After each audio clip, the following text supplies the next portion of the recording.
Lord everyone, सभी को GeM से की मुझे आशा है कि आप सब बहुत खुश होंगे, आनंदित होंगे, बहुत अच्छे होंगे और परमेश्वर के फजल में, उनकी वर्ड ऑफ गॉड में आप बढ़ रहे होंगे और आपकी लाइफ में आप बड़ी आशीषों को देख रहे होंगे दिन प्रतिदिन। क्योंकि अगर हम सांस भी ले पा रहे हैं, हमारे शरीर चल पा रहा है अच्छे से, सो ये प्रभु की महिमा है जो हमारी लाइफ में हो रही है। परमेश्वर ही है जो हमें नया दिन देते हैं और पूरे दिन हमें चलाते हैं अपनी आशीष के द्वारा। हालेलुया। सो इसी के साथ में मैं अपना एक्सपीरियंस आपके साथ शेयर करने के लिए आई हूँ। लास्ट 2 डेज़ का जो मेरे साथ रहा, एक्चुअली चर्च से मैं वर्शिप करके आई और उसके बाद में नेक्स्ट डे मुझे हल्का हल्का हैवीनेस लगना शुरू हुआ। और ये मेरे बताने का पर्पज़ इसलिए है कि हम लाइफ में कमांड करना सीखे चीज़ों के ऊपर, क्योंकि हमारा विश्वास बड़ी बड़ी चीज़ों पे होने से पहले एक छोटी छोटी चीज़ों पे शुरू होता है और फिर वो बड़ा बनता है। फिर ये वचन हमारी लाइफ में पूरा होता है कि अगर तुम विश्वास करो, अगर राई के दाने के समान भी अगर तुम विश्वास करो और पहाड़ को बोलो कि वो एक स्थान से जाकर दूसरे स्थान पर सरक जाए, तो वो बिल्कुल सरकने वाला है। मतलब बड़ी बड़ी चीज़ें भी हमारी लाइफ में होना पॉसिबल है in the name of Jesus Christ. So वही मैं आपके साथ अपना एक्सपीरियंस शेयर करने आई हूँ और अपनी चंगाई को मैं आपके साथ शेयर करने आई हूँ। मुझे हैवीनेस बॉडी में लगना शुरू हुआ एंड मैंने डॉक्टर से नेक्स्ट डे फिर चेक करवाया। क्योंकि मुझे सर्दी लग रही थी, मुझे था कि मुझे डॉक्टर से चेक करवा लेना चाहिए। मैंने करवाया और मेरे को 102 फीवर था। बट मुझे इतनी हैवीनेस नहीं लग रही थी क्योंकि मैं प्रेयर्स में बनी हुई और वर्ड्स पढ़ रही थी। मेरे ऊपर उसका इतना इफ़ेक्ट नहीं था, क्योंकि हम आत्मा से जो है शरीर पर प्रभाव हमारा रहता है। ये वचन मेरी लाइफ में पूरा हुआ। उतना असर मेरे ऊपर नहीं था चीज़ों का। मुझे बस सर दर्द था, हल्का सा था। और 102 जब फीवर होता है तो कहते हैं कि आपकी नसें फटने को हो जाती है, सर बहुत दर्द करता है, बॉडी पूरा पेन में रहती है, आप उठ नहीं पाते हैं। इवन मैं डॉक्टर के पास में जब गई तो मैं खुद गई वहाँ पर और मेरे अंदर इतनी हिम्मत थी मेरे अंदर। ये लास्ट 2 डेज़ रहे।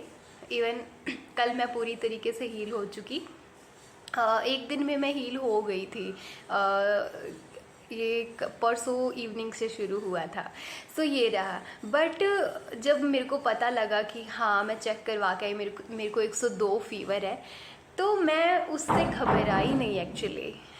मेरे अंदर ये नहीं आया कि मुझे इतना बुखार है या फिर वो कुछ है। हाँ, मुझे थोड़ी वीकनेस लग रही थी। तो मैंने कमांड करना शुरू किया बीमारी के ऊपर कि जो भी सिकनेस मेरी बॉडी के ऊपर है, जो भी कमज़ोरी आ चुकी है, चाहे वो थोड़ा सा हल्का सा भी सर दर्द क्यों ना हो, पर मैंने बोला कि प्रभु मैं तेरे कोड़े खाने से चंगी हो चुकी हूँ और किसी भी बीमारी का मेरे ऊपर कोई अधिकार नहीं है। हर एक चीज़ जो कि बीमारी की है, जो सिकनेस की है, सर दर्द की है, जो कमज़ोरी निर्बलता है, मैं उस पर अधिकार लेती हूँ। मैं कमांड करती हूँ कि उसका मेरी बॉडी पर कोई अधिकार नहीं है। मैं ये बार बार कमांड करती रही, डांटती रही और मैंने भजन भी गाए परमेश्वर के। अदरवाइज़ इतने फीवर के अंदर कोई इंसान इतनी हिम्मत नहीं होती कि वो बैठ करके, और मैंने 1 घंटा बैठ करके जो है वो रिकॉर्ड भी किए हैं सॉन्ग और मैंने प्रभु को आराधना दी है। ये होता है जब हम परमेश्वर के वचन में बने अड़े खड़े रहते हैं और उसके वचन का अंगीकार करते हैं। और मैंने किया, उनके वचनों का अंगीकार किया। मैंने कुछ डिक्लेरेशंस लिखी हुई थी ऑलरेडी और मैंने उनको डिक्लेयर किया मेरी लाइफ में। वो उसी वक्त मैंने गिव अप नहीं किया, क्योंकि अगर हम दवाई लेते हैं, चाहे वो सर दर्द की ही क्यों ना हो, हमारा दवाइयों के ऊपर ज़्यादा विश्वास होता है, पर मेरा विश्वास दवाइयों से ज़्यादा परमेश्वर के वचन पर अंगीकार करने पर है। और मुझे लगता है कि ये आगे बढ़ने वाला है। और आज जब मैं आपके साथ इन वचनों को शेयर कर रही हूँ, आप भी इसे अप्लाई करेंगे और दवाइयों से ज़्यादा, हाँ दवाइयाँ परमेश्वर की तरफ से है, लेकिन उन दवाइयों पर भी हम कमांड करके जब उन्हें लेंगे तो वो दुगनी रीति से हमारी लाइफ में काम करेगा, हमारी बॉडी पर काम करेगी वो सारी चीज़ें, है ना। सो ये मेरा एक एक्सपीरियंस रहा और ये मेरी चंगाई रही। इवनिंग तक तो मैं बिल्कुल ऐसे सामर्थ्य में आ चुकी थी, क्योंकि मैंने सारा अपना काम किया, मैंने खाना बनाया, अपना डिनर तैयार किया, घर के सारे अदर काम किए करे, मैंने बाइबल रीडिंग मैंने करी एंड मैं बार बार प्रार्थना में बनी रही। ये इतनी हिम्मत, इतनी सामर्थ्य 102 फीवर में कहाँ से आई? ये प्रभु के वचन से आई, प्रभु के वचन को अंगीकार करने से आई।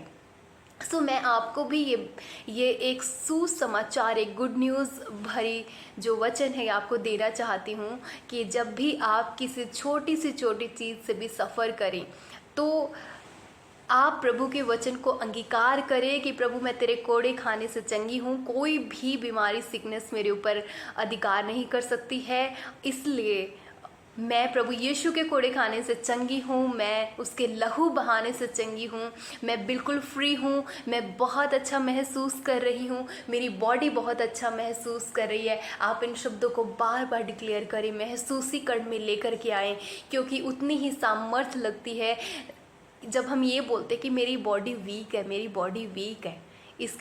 इसकी जगह हम अपने शरीर पर न ध्यान दें, बल्कि हम उस वचन पर ध्यान दें कि वचन मुझे क्या कहता है, राइट।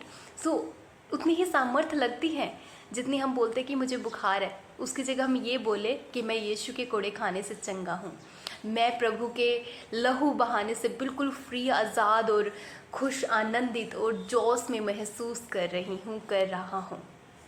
फिर देखिए हम बहुत ही सामर्थी ग्रेस को अपनी बॉडी में, अपनी आत्मा में ग्रहण करेंगे। वो हेवनली हीलिंग हमारे बॉडी में, आत्मा पे फिर उतरेगी। ये मेरा एक चंगाई से भरा हुआ एक्सपीरियंस 2 दिनों का रहा और मुझे पता है कि आप जब इन चीज़ों को सुन रहे हैं तो आप भी ज़रूर इन्हें अप्लाई करेंगे, ना कि सुनेंगे, क्योंकि हमें ओनली सुनने वाला नहीं बनना है। मेरे ये रिकॉर्ड करने का पर्पज़ ये कि जब आप इसे सुन रहे हैं तो आप इसे अप्लाई भी करेंगे, ओके। एंड जो डिक्लेरेशन मैंने करी थी मैं वो आपके साथ भी शेयर करती हूँ, ताकि आप भी इन शब्दों को बार बार दोहराइए। बाइबल से उठाई हुई जो है घोषणाएं हैं।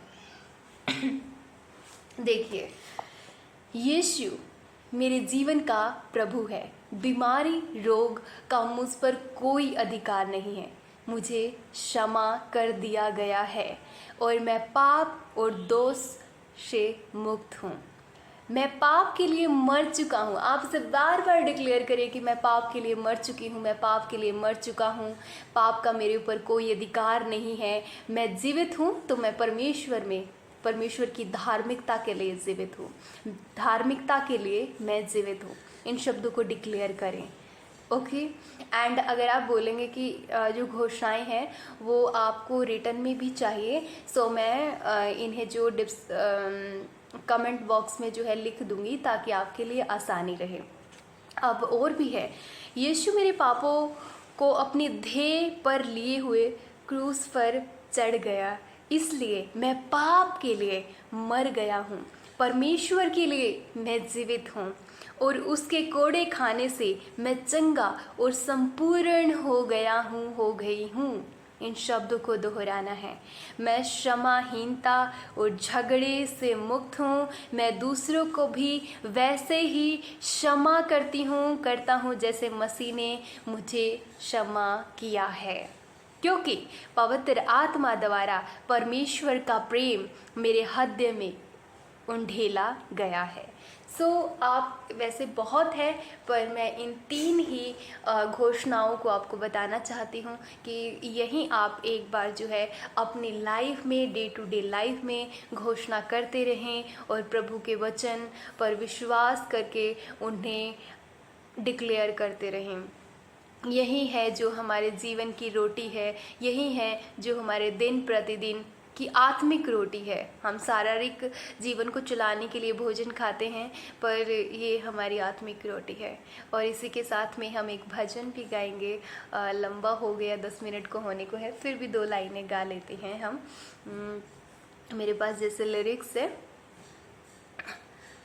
तू पानी पे चल जाए, अंगारों पे गिर जाए, तू पानी पे चल जाए, अंगारों पे गिर जाए, तू तूफान से टकराए या लहरों से लड़ जाए, मैं जो हूँ सो हूँ तेरे साथ हूँ, मैं जो हूँ सो हूँ तेरे साथ हूँ। देखिए, परमेश्वर हमारे साथ है, आज कल हमेशा वो हमारे साथ रहने वाले हैं। उनका वायदा है, उनका वायदा आज और कल कभी नहीं टलने वाला है, ना टलेगा। इसलिए आपको वचन में बने रहना है, खड़े रहना है और डरना नहीं है, क्योंकि परमेश्वर ने हमें विश्वास की आत्मा से अभिषेकित किया है। मेरी प्रार्थना रहेगी कि आप इन वचनों को ग्रहण करें और आपकी लाइफ में जो भी मैंने शेयर करा है वो आपकी लाइफ में कार्य करें और आप इस वचन को और गहराई से सीखें। पवित्र आत्मा आपको इस वचन को और गहराई से सिखाएं। मेरा ये एक्सपीरियंस आपकी लाइफ में काम करने पाए और आप छोटी छोटी चीज़ों पर जो है विश्वास में बढ़ती जाए, और जब बड़ी चीज़ें आएगी तो आप उन्हें आसानी से, हम आप आसानी से उन पर विजय पाएंगे। सो इसी के साथ में प्रभु आपको आशीष दे, बहुत आयत के साथ में आप खुश रहें, आनंदित रहें। सो हम प्रभु यीशु मसीह की जय करते हैं, हमारे चंगा करने वाले की जय करते हैं, उसकी महिमा करते हैं और उसकी महिमा के लिए ही जीते हैं। आपके चेहरों पर उसका जलाल चमकता रहे, आप मुस्कुराते रहें, आप हंसते रहें, चाहे कुछ भी हो, आपके अंदर जोए कम न होने पाए। आप इस वक्त देख रहे हैं तो आपके चेहरे पर एक जोश, एक मुस्कान बनी रहे और इसी वक्त मुस्कुराइए, एक शांति की सांस अपने अंदर लीजिए और प्रभु में बढ़ते जाइए। प्रभु आपको आशीष दे और बहुत आयत के साथ में आगे बढ़ाए। मिलती हूँ आपको एक नए वचन के साथ में।